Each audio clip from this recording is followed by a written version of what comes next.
자, 우리 하나님 말씀 함께 보겠습니다. 욥기 1장입니다.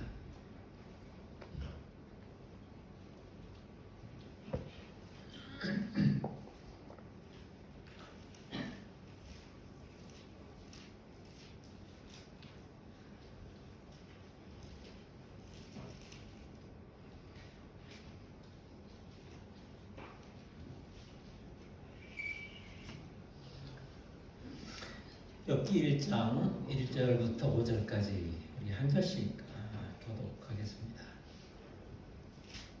우스 땅에 욥이라 불리는 사람이 있었는데 그 사람은 온전하고 정직하여 하나님을 경외하며 악에서 떠난 자더라.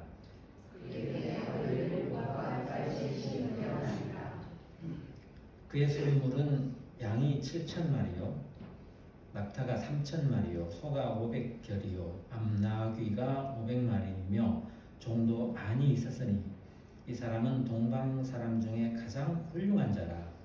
그의 아들들이 자기에게 각각 자기 집에서 자기를 부르고 그의 인생을 거듭하여 그에게 보았었다. 같이 읽습니다. 그들이 차례대로 잔치를 끝내면 여기 그들을 불러다가 승진하게 하되 아침에 일어나서 그들의 명수대로 문제를 드렸으니 이는 욥이 말하기를 혹시 내 아들들이 죄를 범하여 마음으로 하나님을 욕되게 하였을까 하노라. 욥의 행사가 항상 이러하였더라. 아멘.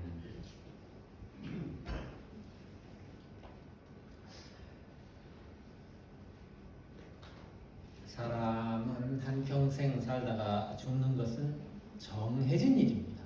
한번 죽는 것은 정해진 일이라고 했죠. 그렇다면 그 한 번 사는 인생에서 중요한 것은 어떻게 사는가 하는 것이죠. 어차피 한 번 살다가 죽는데 기왕이면 잘 살아야 되겠죠. 그러면 어떻게 사는 것이 잘 사는 것이고 또 행복한 인생일까요?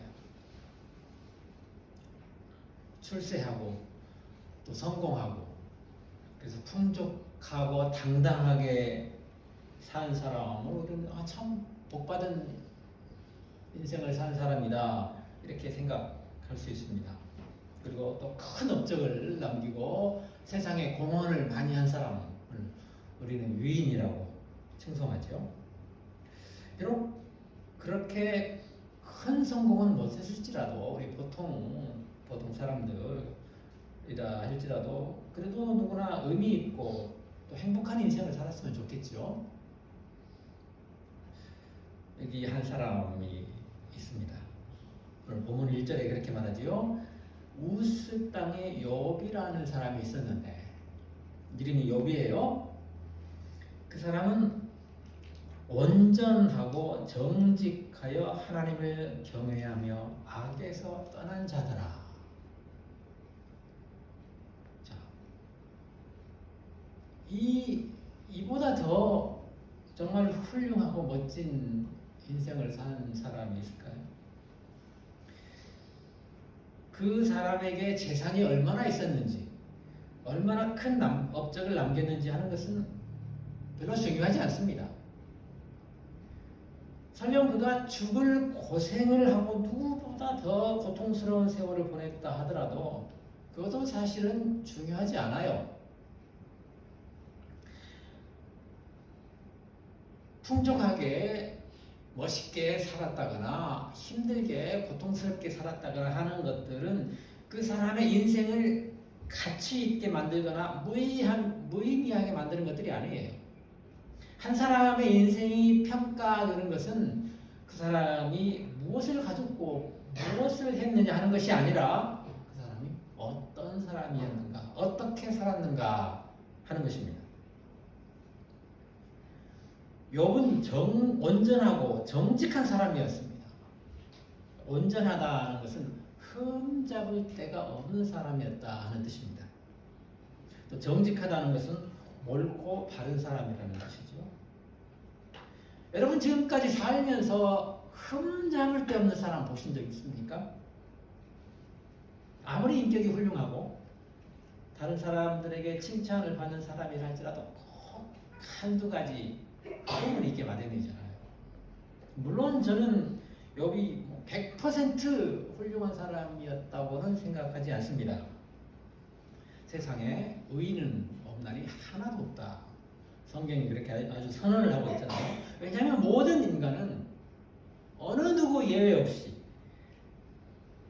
죄 가운데서 태어나고 그 죄악성을 가지고 인생을 살아갑니다. 그러니까 완전히 정말 100% 그렇게 의인이 있을 수가 없죠. 그 죄악성을 극복하는 것이 사실은 뭐 불가능한 일입니다. 그런데 그렇다고 해서 우리는 그럼 어차피 죄악성을 가지고 태어나고 그 죄악성에 위해서 살아가니까 그러면 뭐 어쩔 수 없이 우리 인간은 뭐 자기 성질대로 멋대로 그렇게 살아도 되는 것은 아니란 말이죠. 그런다 할지라도 그런 죄악성을 가지고 있다 할지라도 그럼에도 불구하고 인간은 선을 행하고 바르게 살아야 할 의무가 있습니다. 하나님이 그것을 명하시고 또 우리의 본성이 그것을 요구해요. 사실 우리 뭐 착하게 살고 싶지 않은 사람 어디 있습니까? 심지어는 조폭들도 착하게 살자 그러잖아요. 문제는 나는 착하게 살고 싶은데 문제는 세상이 그렇게 내버려 두지 않는다는 거예요.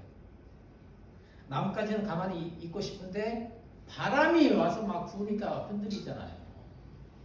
그것처럼 나는 착하게 살고 싶은데 세상이 나를 분노하게 만들고 다른 사람들 하는 짓이 못마땅해서 화를 내고 범죄를 하게 되고 해서는 안 될 일을 저지르게 되어버리는 수가 많아요.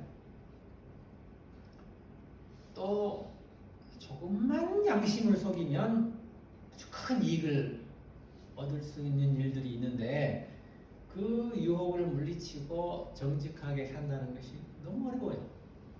고양이한테 생선 지키라고 맡겨두면 이 고양이 얼마나 괴롭겠습니까?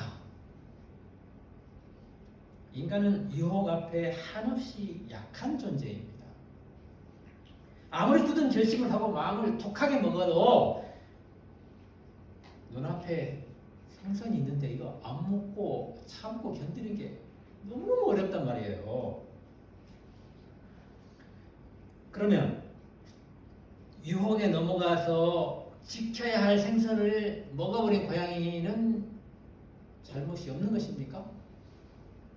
그것이 아니죠. 이 고양이 이제 주인한테 아주 얻어맞을 일만 남았습니다. 그러니까 유혹에 넘어가서 잘못을 했다는 것은 핑계가 되지 않아요. 나는 착하게 살고 싶었는데 유혹 때문에 어쩔 수 없이 그 유혹에 넘어가서 그렇게 돼버렸다. 이건 핑계가 안 된단 말이에요. 어떤 잘못도 남의 탓으로 돌려서 내가 책임을 면할 수는 없는 것입니다. 유혹이 문제가 아니라 유혹에 넘어간 게 잘못인 거예요. 물론 다른 사람을 유혹에 넘어가도록 덫을 놓은 사람이 있다면 그것 잘못이지요. 그러나 그건 또 다른 문제입니다. 어떤 유혹이라도 그것에 넘어가 나쁜 짓을 했다면 그건 전적으로 내 잘못이고 내 책임인 거예요. 그런데 그렇다면 이렇게 세상에 유혹이 많은데 이 유혹 많은 세상에서 과연 우리가 흠없고 정직하게 살 수 있을까요? 이 유혹 속에서 어떻게 해야 그러면 유혹에 넘어가지 않고 살 수 있을까요? 참 어렵죠. 큰 숙제입니다. 그래서 우리 주님, 우리의 연약함을 잘 아시는 주님, 우리에게 기도를 가르쳐 주셨잖아요. 너희는 이렇게 기도하라 하시면서 우리를 시험에 들게 하지 마옵시고, 이게 우리한테 가르쳐 주신 기도예요. Do not lead us into temptation. 우리 유혹에 빠지지 않도록 해주세요. 왜냐하면 우리 유혹에 너무 빠지기 쉽습니다. 유혹이 너무 많아요. 그런데 우리는 그 유혹 견딜 수 있는 힘이 없습니다. 그러니까 우리 그런 유혹에 빠지지 않도록 우리 지켜주세요. 이게 우리 평생 해야 할 기도인 거예요. 이 유혹에는 백신이 없어요. 한 번 유혹을 이겼다고 해서 두 번째 그 유혹도 이길 수 있으리라는 보장이 없습니다. 한 번만 딱 눈 감으면, 잠깐 양심을 속이면 엄청나게 횡재를 챙길 수 있는 상황에서 우리 기도해야 합니다. 우리를 유혹에 빠지지 않게 하시고, 유혹과 싸운다는 것은 느긋한 마음으로 하나님 유혹에 빠지지 않게 해주세요, 이렇게 기도할 수 있는 그런 상황이 아니에요. 다이어트를 하기로 작정한 사람이 아이스크림을 앞에 두고 이거 먹을까 말까, 이게 유혹이 아닙니다. 때때로 유혹을 견딘다는 것은 정말 목숨을 걸고 싸워야 할 만큼 심각한 영적 전투예요. 그렇게 심각한 전투를 치르면서 유혹을 견디고 죄를 짓지 않아야 욥과 같이 그는 정말 온전하고 정직한 사람이었다, 이런 평가를 받을 수가 있습니다. 그런데 그거 우리가 꼭 그렇게 유혹을 견디면서 정직한 삶을 살아야 하나? 좀 유혹에 한번 빠지면 뭐 어때? 우리 그렇게 다들 조금씩 유혹에도 넘어가고 양심도 좀 속이고 남도 좀 속일 수도 있지, 그렇게 사는 게 인생이지 뭐, 이렇게 생각하는 사람들도 있을 거예요. 사실 세상 사람들 대부분 그렇게 살아요. 그런데 본문이 뭐라고 하는가 하면, 그는, 그 욥이라는 사람이 있었는데 그는 온전하고 정직해서 여호와를 경외하는 사람이었다 하는 것입니다. 그러니까 그렇게 온전하고 정직하게 사는 것이 여호와를 경외하는 삶이라는 거예요. 세상 사람들은 여호와를 경외하지 않아요. 그러니까 유혹에 빠지는 거 별로 신경 쓰지 않고 그냥 살 수 있습니다. 그렇지만 하나님을 두려워하는 사람들, 하나님을 경외하는 사람들은 그렇게 살아서는 안 된단 말이죠.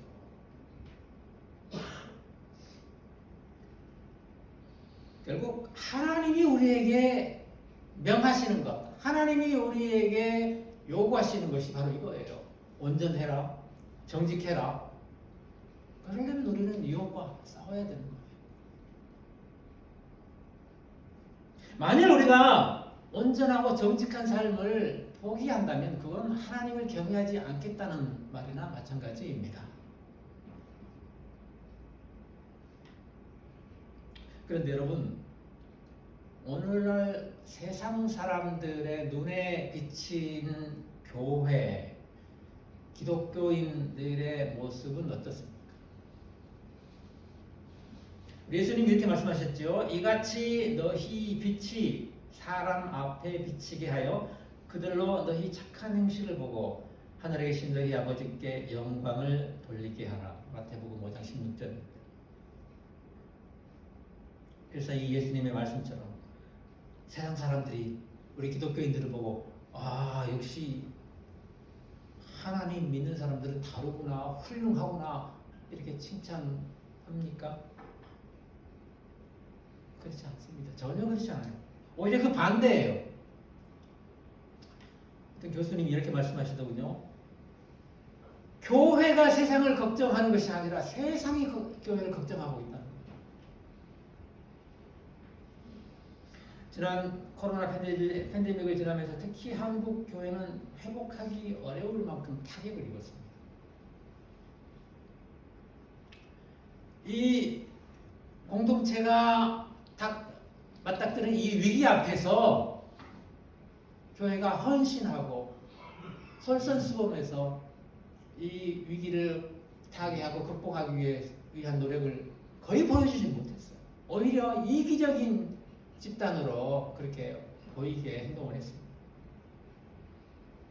그러니까 세상 사람들이 교회가 하는 말에 귀를 기울이는 것이 아니라 오히려 비웃고 너나 잘해 이렇게 나와요. 너나 잘해가 아니에요. 너만 잘하면 돼. 교회가 교회가 제일 못하다는 거예요. 그러니까 교회에서도 무슨 말을 하고 예수 믿는 사람들이 예수 믿으라고 전도를 하면 이게 누가 거기에 귀를 기울이겠습니까? 정말 교회로서는 뼈아픈 일이긴 하지만 어떤 면에서는 잘된 일입니다. 그렇게 해서 교회가 정말 뼈아픈 성찰을 통해서 새로워져야지요. 하나님을 경외하는 사람들은 흠잡을 때도 없고 옳고 바른 삶을 사는 사람들이라고 세상이 인정하고 칭찬할 만큼 되어야 이게 교회의 본 모습을 갖게 됐다고 말할 수 있습니다.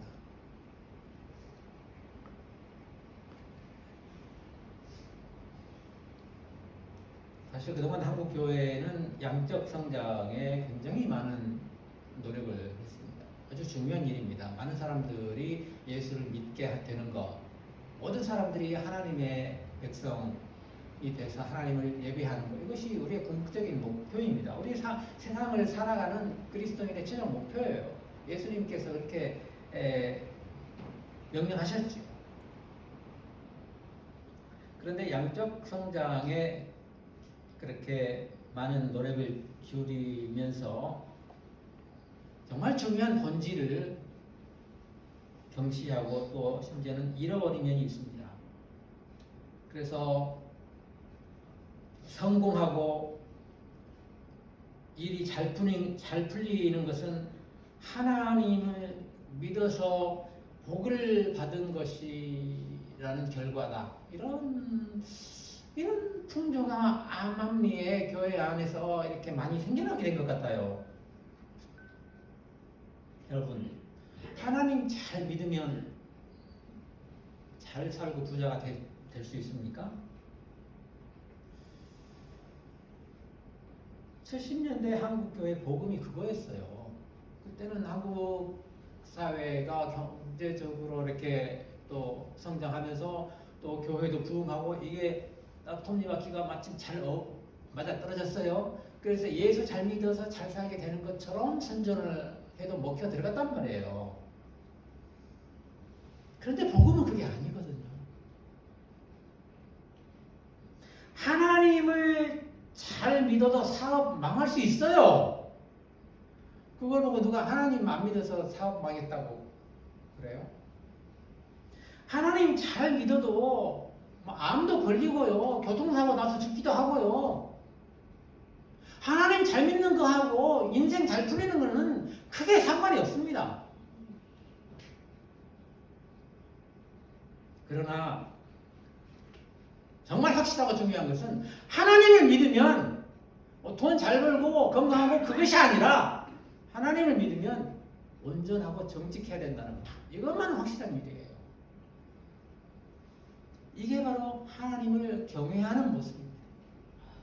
이것이 바로 하나님이 우리에게 원하시고 또 그렇게 함으로써 우리가 하나님을 기쁘시게 할 수 있는 일이에요. 이것이 하나님 믿고 받은 가장 큰 복이에요. 하나님 믿어서 건강하고 잘되고 이게 복이 아니라니까요. 어차피 인생은 한 번 살다가 죽는 거예요. 건강하게 사는 사람도 죽고 아파서 그냥 힘들게 살았던 사람도 죽어요. 죽는 건 마찬가지예요. 잠깐 살다 죽는 거 그거 건강하게 살아서 복이고 힘들게 고통스럽게 살아서 그게 가치 없는 삶이고 이게 아니라니까요. 잘 살았든 힘들게 살았든 얼마나 온전하고 정직하게 살아서 하나님을 경외하는 삶이었는가, 이게 하나님께 받은 복이라니까요. 하나님을 믿는 게 바로 그런 거예요. 결국 하나님을 경외하는 삶은 악에서 떠나는 것입니다. 하나님을 믿는다고 하면서 악에서 떠나려고 하지 않는다면 그것은 하나님을 믿는다는 말이 진실성이 없죠. 가짜입니다. 가짜 그리스도인이고 거짓 선지자이고 양의 탈을 쓴 늑대예요. 저는요, 우리가 예수를 딱 믿는 순간, 그 순간에 성령께서 우리를 완전히 새롭게 바꿔주셔가지고 우리 속에 있는 죄악된 성품이 싹 없어져 버리고 온전하게 이렇게 바뀌었으면 너무 좋겠는데 하나님 그렇게 안 해주시거든요. 물론 우리 죄인들이 예수를 믿을 때 우리의 죄가 용서받고 하나님께서 그 예수 그리스도께서 우리를 대신해서 죽으신 그 십자가의 피를 보시고 그 예수 그리스도의 의를 우리에게 덮어 씌워주셔서 의롭다고 인정을 해주시는 거예요. 그래서 우리가 구원을 받습니다. 그런 면에서 우리는 죄인이 아니고 의인이에요. 그렇지만 아직 우리 속에 들어있는 죄악의 모습, 죄악된 성품은 남아있단 말이죠. 법률적으로는 의인으로 인정받아서 구원을 얻었지만 현실적으로는 아직 죄 가운데 살고 있습니다. 그렇기 때문에 우리는 생선 앞에 두고 이거 먹지 말아야 하는 그 고양이처럼 그런 고통스러운 정말 심지어는 목숨까지 걸어야 하는 처절한 영적 전투를 하면서 이 죄악과 죄악된 본성과 싸워야 하는 거예요. 그런데 그게 쉽겠냐고요. 오죽하면 바울이 어라 나는 권고한 사람이로다. 누가 이 사망의 몸에서 나를 구원할까 이렇게 탄식을 했겠습니까?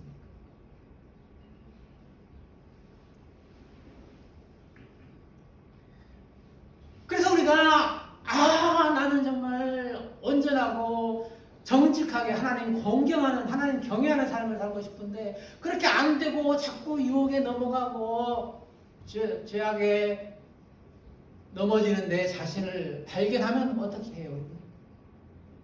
애통할 수밖에 없는 거예요. 가슴을 치는 거예요. 나는 왜 이런가? 오라 나는 공고한 사람이다. 애통하는 거예요. 슬퍼서 통곡하는 것입니다. 내 속에 있는 낙이 너무나 속상하고 괴롭고 안타까워서 애통하는 사람은 희망이 있습니다. 그래서 예수님이 이렇게 말씀하셨어요. 애통하는 자는 복이 있나니 저희가 위로를 받을 것입니다. 괜히 애통하는 것이 아니고 뭐 주식 산 거 다 날려서 그냥 속상해서 애통하는 것이 아니고 내 속에 있는 죄를 보고 그것이 속상해서 애통하는 거예요. 그런 사람이 하나님의 위로를 받을 수 있다는 것입니다. 하나님께서 가장 귀하게 보시는 것은 이처럼 자신의 죄로 인하여 애통하며 흘리는 눈물입니다. 다윗은 하나님의 마음에 쏙 드는 사람이라는 그런 칭찬을 들을 만큼 괜찮은 사람이었어요. 그런데 그가 아주 끔찍한 죄악을 저지르고 말았습니다. 유혹에 넘어간 거죠. 결국 남의 부인이 너무 예뻐 보여가지고 그 데려다가 동침하고 임신하게 만들고 그것이 들통날까봐서 그 남편을 죽게 만들었어요. 절대 권력을 가졌던 고대 군주들은 거리낌없이 그런 짓을 했어요. 그리고 그런 짓을 하고도 아무런 대가도 치르지 않고 잘만 살았습니다. 다윗이 그런 짓을 따라한 거죠. 자기에게 그런 권력이 있으니까 그래도 된다고 그렇게 해버린 것입니다. 그러나 다윗의 왕권은 절대 권력이 아니라 하나님을 대신하는 위임 통치였습니다. 하나님이 하시는 통치, 하나님의 백성 통치하시는 것을 대신 그 통치를 위임받아서 대신하는 거였어요.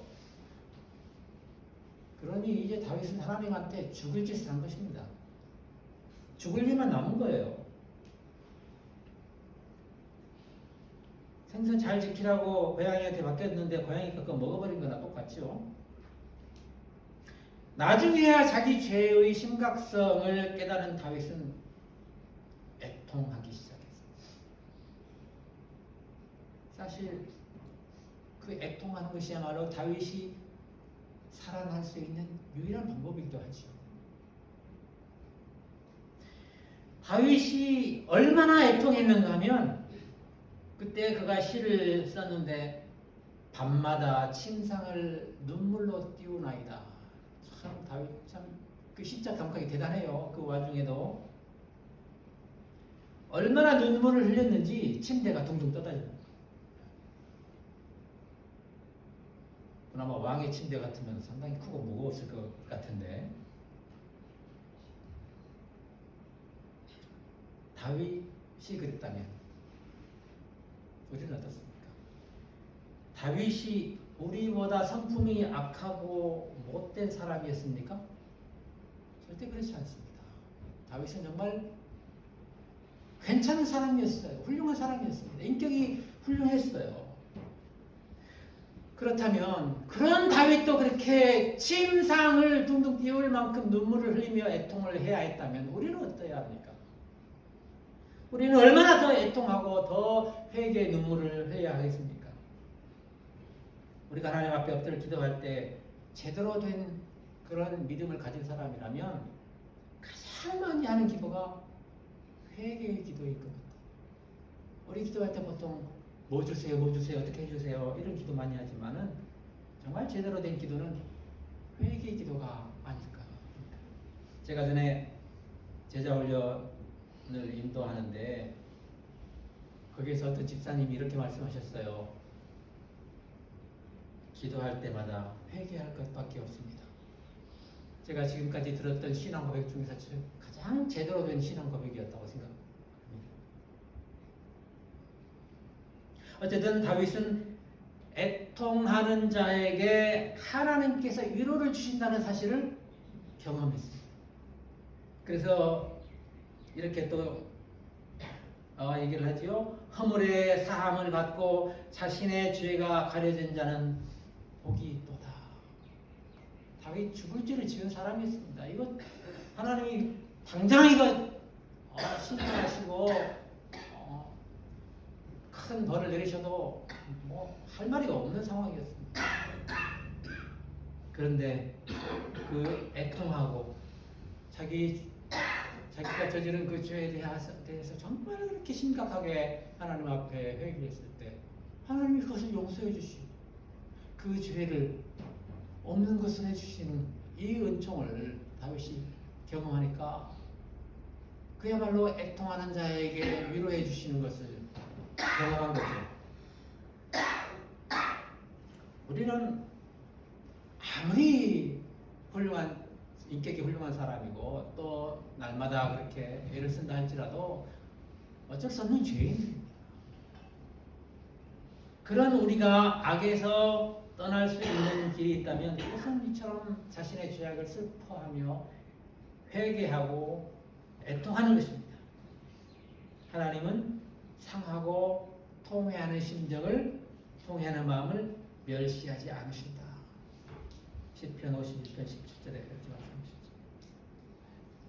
결국 하나님께서 우리의 죄를 용서하시고 우리가 이 죄악된 본성에서 그것을 극복하고 나아갈 수 있는 유일한 방법은 우리가 죄를 짓더라도 하나님의 용서를 받는 것입니다. 그런데 여기에 함정이 있어요. 아주 깊은 함정입니다. 빠지면 절대로 안 되는 함정이에요.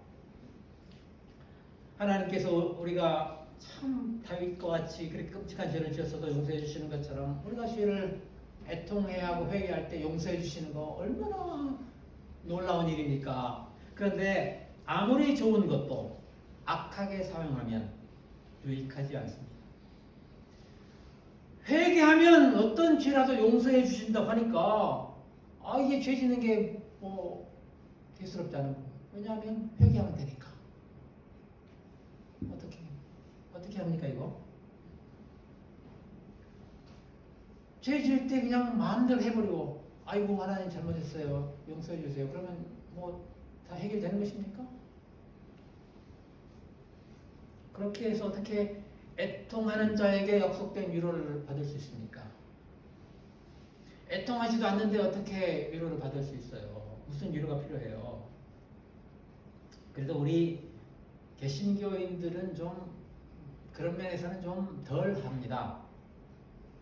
그런 이유, 그렇게 잘못 뭐 행하는 사람이 뭐 간혹 있을지 모르지만 그렇지 않을 것 같아요. 그런데 왜냐하면 양심이 있잖아요. 양심이 뭐 회개하면 용서해 주시는데 죄짓지 이렇게까지 생각할 사람은 별로 없단 말이에요. 양심 때문에. 그런데요, 제도적으로 그것을 가능하게 하는 그런 일이 있어요. 천주교가 그래요. 천주교는 이게 너무 확실하거든요. 아무리 못된 짓을 했어도 신부님한테 가서 고해성사를 하면 신부님이 너의 죄를 사하노라 이렇게 선포를 해버려요. 선언을 해요. 이거 신부님한테 가서 고해성사하는 거 돈 드는 일도 아니고 또 비밀이 새 나갈 염려가 없습니다. 아주 중요하죠. 그러니까 마음대로 마음 놓고 고해성사를 하는 거죠. 아무리 추악한 죄를 지었더라도 신부님한테 가서 뭐 얘기하면 너무나 쉽게 용서를 받을 수 있으니까 죄 짓는 거 별로 심각한 일이 아니게 돼버려요. 그러니까 악에서 떠난 삶을 살 수가 없는 거잖아요. 세상에서 가장 힘든 직업이 이 천주교 신부일 겁니다. 남들의 온갖 비밀을 다 알면서도 입을 열 수 없다는 것만큼 힘든 일이 어디 있겠어요. 회개를 한다는 것은 다시는 그렇게 죄를 짓지 않겠다는 다짐이고 약속이에요. 이게 회개예요. 지난번 그거 없게 해주세요. 이게 회개가 아니고 이거 잘못했습니다. 이제는 그렇게 하지 않을 것입니다. 이렇게 약속하는 거예요. 그러니까 회개는 이전의 과거의 문제가 아니라 미래를 커버를 합니다. 예수님께서 어떤 여인, 가늠하다가 잡혀온 여인을 앞에 두고 사람들이 다 돌로 치려할 때 예수님께서 뭐라고 하셔요? 너를 정죄하던 자들이 다 어디 갔느냐? 그래, 나도 너를 정죄하지 않겠다. 그러시면서 뭐라고 하셔요? 이제 다시는 죄를 짓지 말라. 용서를 해주시면서 과거의 죄를 없애주시는 것으로 끝나는 게 아니고 그거 용서해 주시면서 이제 그렇게 하면 안 돼. 이런 약속까지 받아내시는 거예요. 자, 그렇다면 회개를 한다는 것은 지난번에 잘못한 거 없애는 것이 아니라 앞으로 그렇게 다시 죄를 짓지 않을 것을 하나님께 약속하는 것이기 때문에 이제 회개를 많이 했으면 그만큼 앞으로도 죄를 덜 짓게 되는 결과가 마땅히 나와야 되겠죠. 그래서 회개 기도를 많이 할수록 우리 속에 있는 이 죄악의 성품은 점점 더 작아지고 죽어가고 대신에 우리의 의롭고 또 거룩한 성품이 점점 이렇게 커지고 이렇게 되어야죠. 그게 마땅하죠. 그게 기도를 많이 한 사람이 보여줘야 할 모습입니다. 그런데 기도를 많이 하는데 인격과 성품의 변화가 없네? 그러면 뭐가 문제입니까? 기도를 했는데 그것은 마치 밥을 먹었는데 배가 부르지 않다? 이런 얘기잖아요. 뭔가 잘못된 거죠. 오래전에 수십 년 전인데 제가 예수 믿지 않는 친구하고 얘기하다가 그래도 기도 많이 한 사람은 뭔가 다르다 그런 얘기를 했어요. 그건 당연한 일은 당연하대요. 그거는 기도를 많이 해서 사람이 변한 게 아니고 기도를 한다는 것은 자기 성찰의 시간을 갖는다는 거예요. 그래서 그렇게 얼마나 새벽기도 하고 철학기도 하고 하면서 얼마나 자기 성찰을 많이 하겠냐는 거예요. 예수 믿지 않는 사람의 입장에서 보니까. 그러면 당연히 인격이 둬야 되고 성품이 좋아지지 않겠냐는 거죠.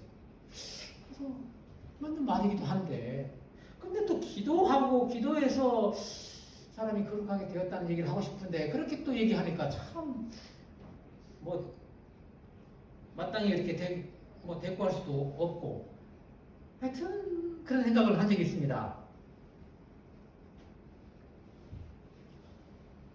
물론 자기 성찰을 해서도 그렇게 성품이 인격이 둬야 수 있죠. 그런데 우리는 그것보다 훨씬 더 중요하게 하나님과 교제하는 거잖아요. 하나님의 성품을 닮아가는 거잖아요. 그래서 인격이 변화되고 우리의 죄악된 성품이 죄성이 점점 죽고 의롭게 하나님의 거룩하심을 닮아가는 것. 이게 지금 우리가 하려고 하는 일이잖아요.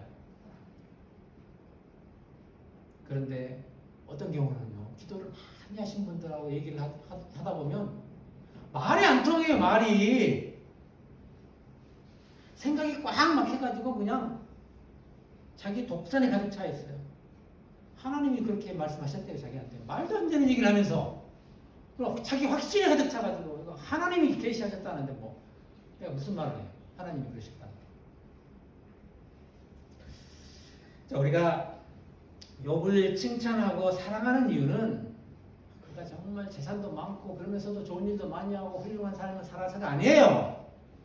또 그가 그토록 모진 고통을 잘 견뎌내고 끝까지 인내하고 정말 칭찬할 일이지만 그것도 사실은 중요한 게 아니에요. 더 중요한 것은 그가 온전하고 정직해서 죄악을 떠난 사람이었고 그래서 하나님을 경외하는 삶을 그렇게 살았던 사람이기 때문에 그래서 정말 욥이 훌륭하다고 이렇게 말할 수 있는 것입니다. 우리가 하나님을 영화롭게 한다는 것. 우리 인생의 제1목적이 뭐라고 그랬어요? 소요리문답 1번에 사람이 사는 목적이 뭐라고요? 하나님을 기뻐하는 것. 하나님이 너무 좋아. 하나님 생각만 해도 막 기쁨이 막 넘쳐나는 거예요. 그래서 그 하나님을 영화롭게 하는 것. 하나님을 영화롭게 하는 것. 하나님을 기쁘시게 하는 거예요. 하나님께 영광을 돌리는 게 우리 삶의 목적이에요. 그런데 어떻게 하나님을 영화롭게 할 수 있는가? 정직하고 온전하게 사는 거예요. 정직하지 않고 온전하지 않고 그냥 유혹에도 넘어가고 그냥 뭐 성품대로 살면서 어떻게 하나님을 영화롭게 할 수 있습니까? 우리가 뭐 다른 일로 하나님 기쁘시게 할 수 없어요. 우리가 뭐 돈 많이 벌어가지고 하나님 뭐 맛있는 거 사드릴 수도 없고요. 하나님 기쁘시게 해드릴 수 있는 유일한 방법이 우리가 거룩하게 하나님처럼 하나님의 거룩하심을 닮아 사는 거예요.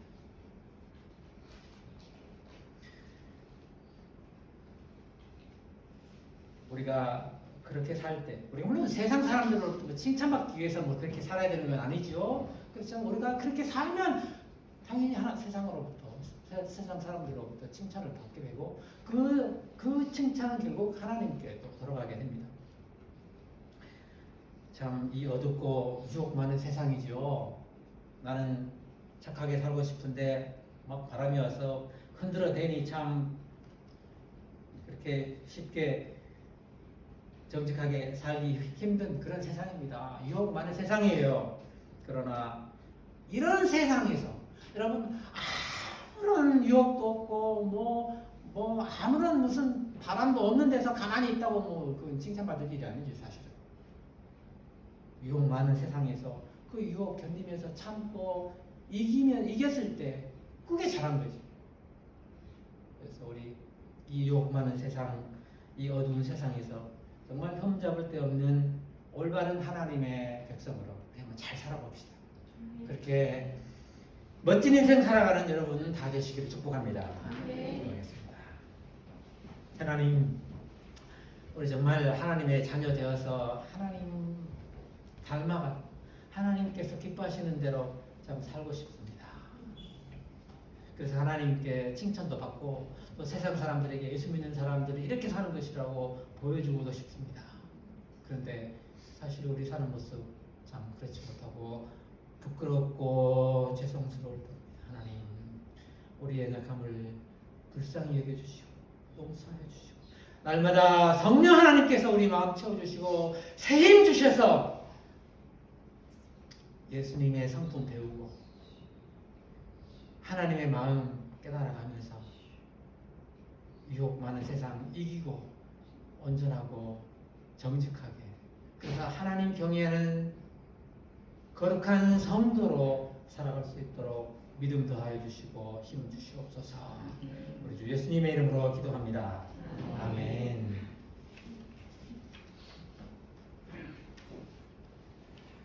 우리 찬송 286장 함께 하겠습니다.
우리를 위하여 십자가에서 피 흘려 죽으신 우리 주 예수 그리스도의 은혜와 우리 죄인들을 사랑하시고 불러주시고 자녀로 삼아주신 하나님 아버지의 그 크고 놀라우신 사랑과 오늘도 우리 삶의 자리에 함께 계시면서 우리에게 힘주시고 능력 주셔서 하나님 백성으로 살아가도록 하시는 성령 하나님의 교통하심이 이 유혹 많은 세상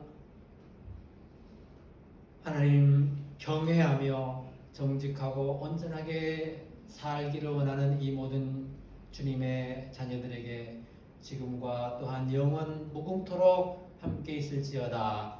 아멘.